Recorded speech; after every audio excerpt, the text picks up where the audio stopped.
Today's adventure takes us to Coal City, Illinois. And behind me is an old pioneer cemetery called Short Cemetery. The cemetery has been here since the mid-1840s. It is considered a nature preserve at this point. And we're going to go try to find the cemetery. So come with me as we go explore Short Cemetery.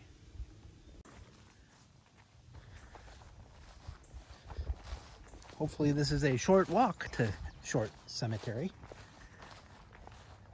And it looks like it will be. So this cemetery, like I said, I believe the first burial was 1849. The Short homestead actually still exists, although I'm not sure if anyone with the name of Short still lives there. But the Short homestead isn't far from here.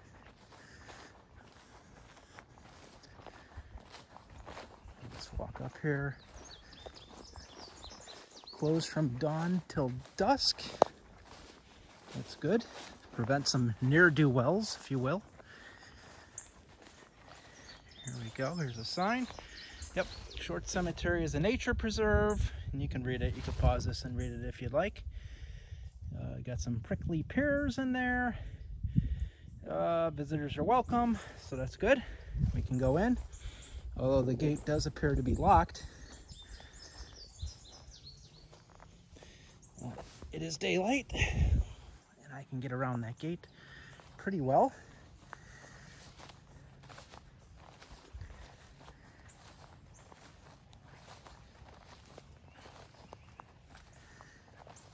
So yeah, the Illinois Department of Natural Resources intended for this to be overgrown like this. I read where this is probably one of the most natural spots in Illinois. I mean, it's never been developed. And this is how settlers, when they came to Illinois, found it.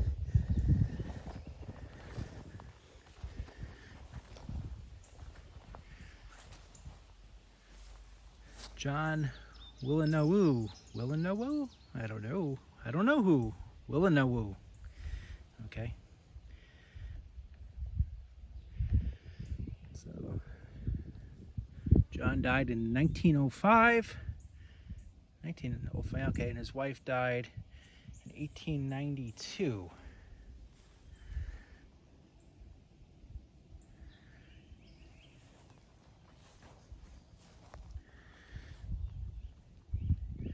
There's some posts on the ground here that looks like they probably mark off maybe a family plot.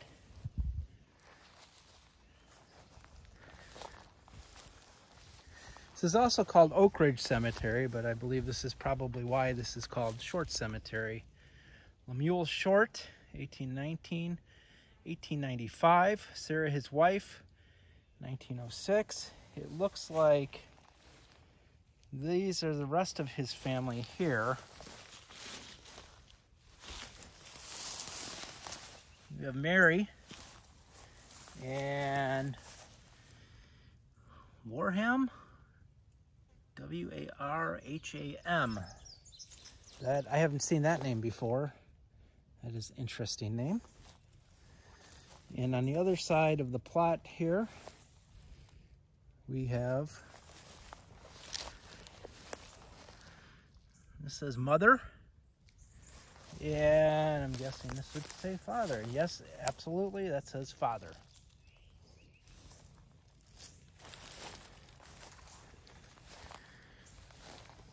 Happy I wore long pants today, even though it's in the mid-80s.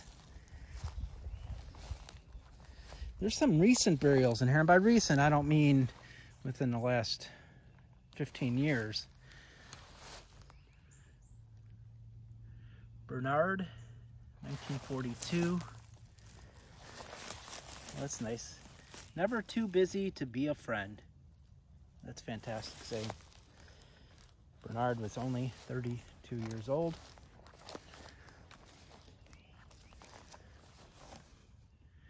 Got this small one, Viola Nauman, 1954. Viola, husband Othie, Passed away in 1993. So that's rather recent for one of these. What do we got here? Keto, Elwyn, Edward Beasley, July 1924 to March 1928, 4-year-old. You can see on top of the tombstone.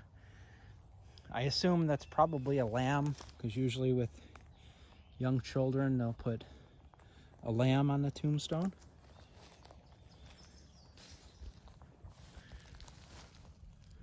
Here's Gladys Brown, 1912 to 1957. So Gladys was pretty young, 46 years old.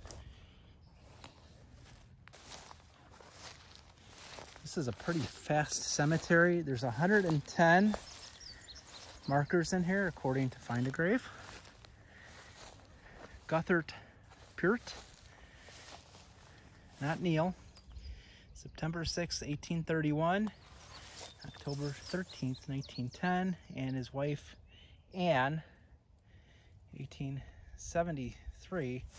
Okay, that can't be his wife. Well, it might be his wife. Very young wife, 1906. Not very old when she passed away.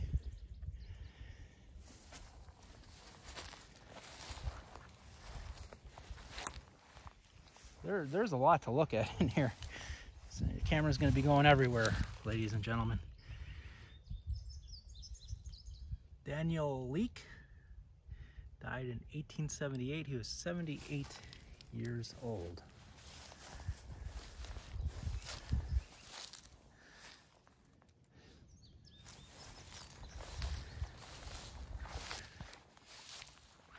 This is half a tombstone. Can't really read it.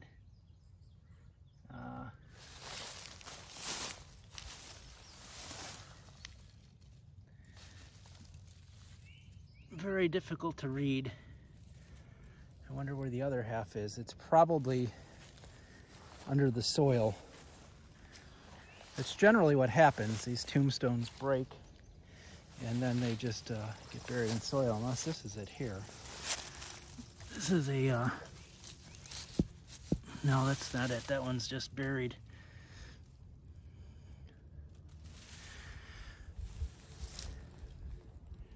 Now, these tombstones would break, they would fall, lay on the ground, and with the rainstorms we have, they'd sink into the soil and disappear forever, unless somebody comes along and happens to step on it and realizes it. Okay, now they say there's prickly pear, and guess what I just found? Prickly pear. You know, that's the one bad thing about keeping this natural is you can't see a lot of markers. All right, I'm gonna go head toward the markers I can see.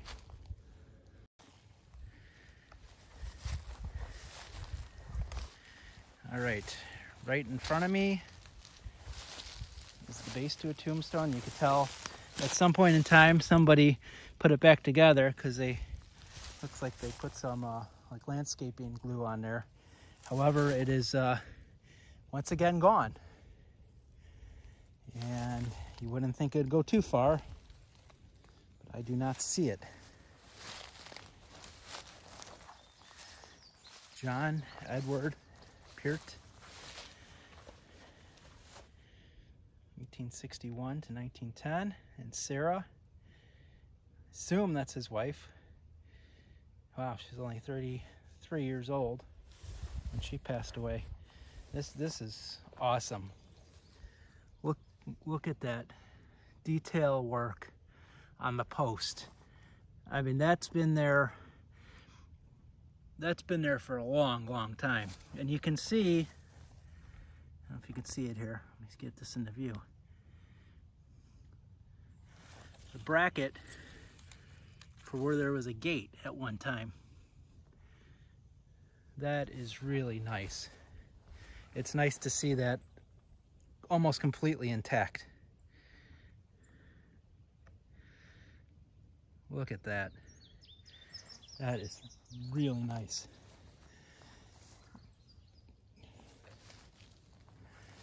See if we can get up to these markers. A lot of prickly pears in here. Oh, I don't know if we can see this.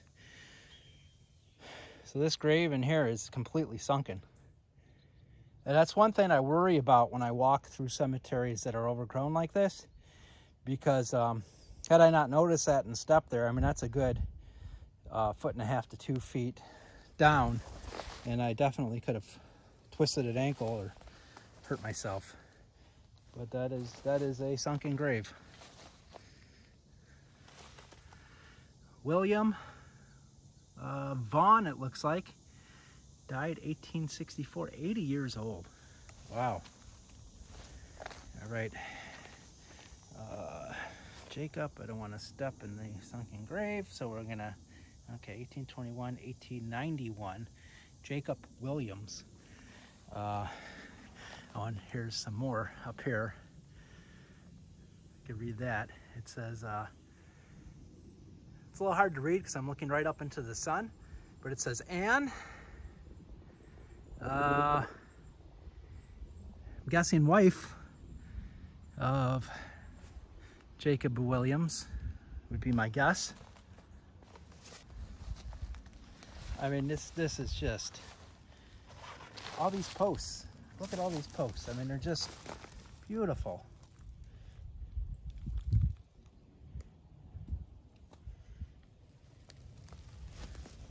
And here's, I don't know what date that is. I'm guessing, I don't know if they go as far back as the graves themselves, but I'm guessing late 1800s. There's one here.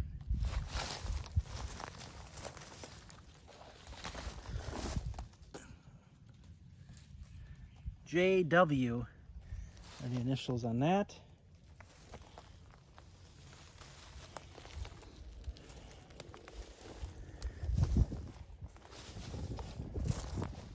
Oh, here we have their firstborn, Henry, died October 27th, 1849, 1 year, 9 months.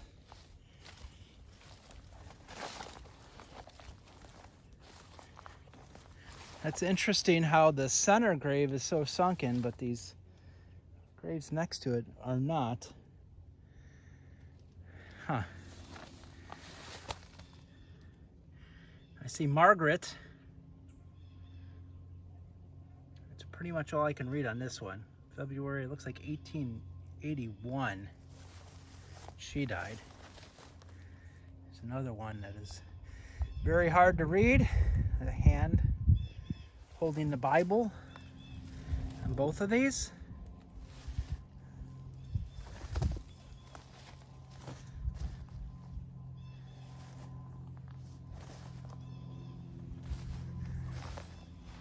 So the other thing that's interesting, well, here's another sunken grave. Another thing that's interesting, I'll have to look. I'm not exactly sure. You know, it might be right. A lot of cemeteries, if you would notice, George William died 1881. A lot of these cemeteries, if you would notice, the headstones face east-west. And that happens a lot in Catholic, Christian cemeteries. You'll see the majority of them, headstones will face east-west. This one, I feel like they don't, but you know what? They might. They might be facing east-west in this one. It's hard to tell because of where the cemetery is located. Here's Father Conrad Funk, born in Germany in 1840. Okay, there we go. Died in Coal City, and that's where we're at, Coal City. He never moved after he died, which is good. Now this one is definitely German. Fortunately, I can't really read it. And if you look down here, it definitely looks like that's in German.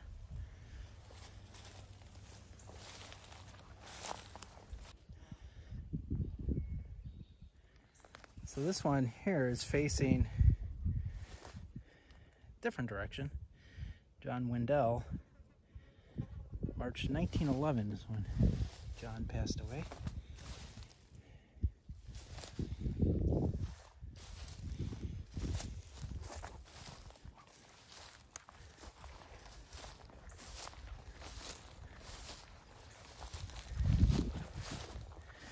William Hanlon, 1909, died in 1909, and Anna, his wife, died in 1931. Anna was older than him by 9 years.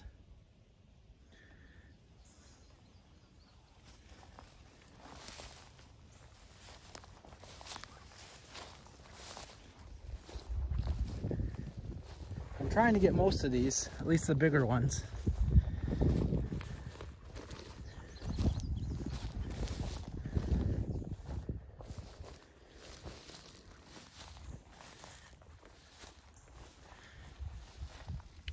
Adela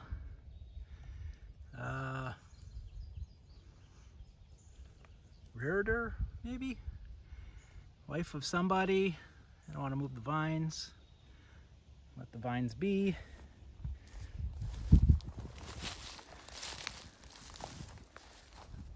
Louisa, wife of L. Pardee, died 1881. Yeah, I can't possibly get to all these markers. If there's 110 of them in here. Just go and try to find the more interesting ones.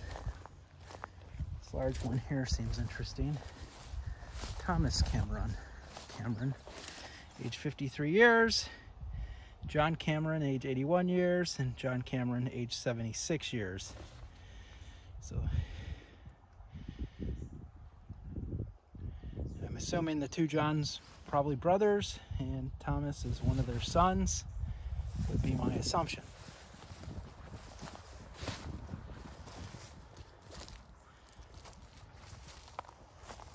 Let's see if you can see this one. Another Thomas Cameron, died 1892. Scotland. Looks like he was born in Scotland. Wynne Cameron died in the 1850s. It looks like 1853. Maybe they should have called this the Cameron Cemetery.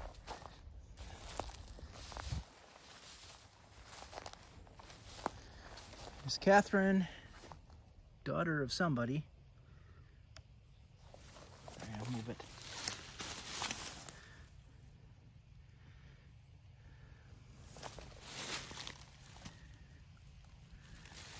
All right. Did I mention these posts? Oh, I think I did. Just fantastic posts. This one has initials on it. I see a W V or WM maybe. Not sure. This appears to be the top to this.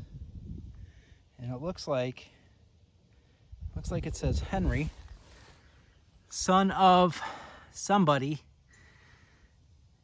Yeah, it's a little bit hard to read.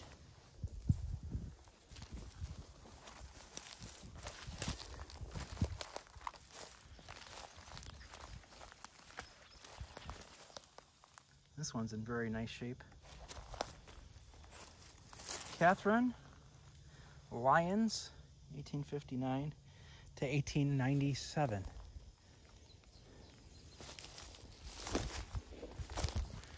Something over here. Here's a base. Oh, here's the tombstone. Okay. Frances M., wife of James Short, died July 1st, 1876. 25 years, 6 months, 14 days. Very young woman. It's a shame.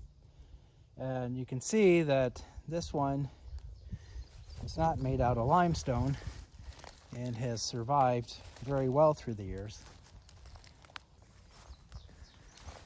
What a beautiful cemetery. Wow. Elizabeth Hannell, 1812 to 1893. And now we're kind of back to where we started. Take a quick look over here. There is, I don't think I got to these markers here.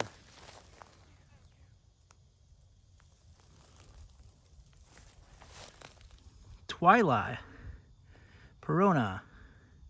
This is, oh wow. Wow. 1914 to 2000. So that's the latest marker I've seen in here is 2000. Very nice. I am hot. Bugs are biting. The sun is beaming down on me and I'm walking through prickly pears. So that's going to do it from Short Cemetery. Another beautiful settler cemetery. I just love the fact that these iron posts and fences still here. The monuments, a couple of sunken graves. I mean, this is just, what a classic cemetery this is. Absolutely wonderful. So feel free to hit that like button. Please subscribe if you like the content. And before I sweat to death, until next time, keep exploring.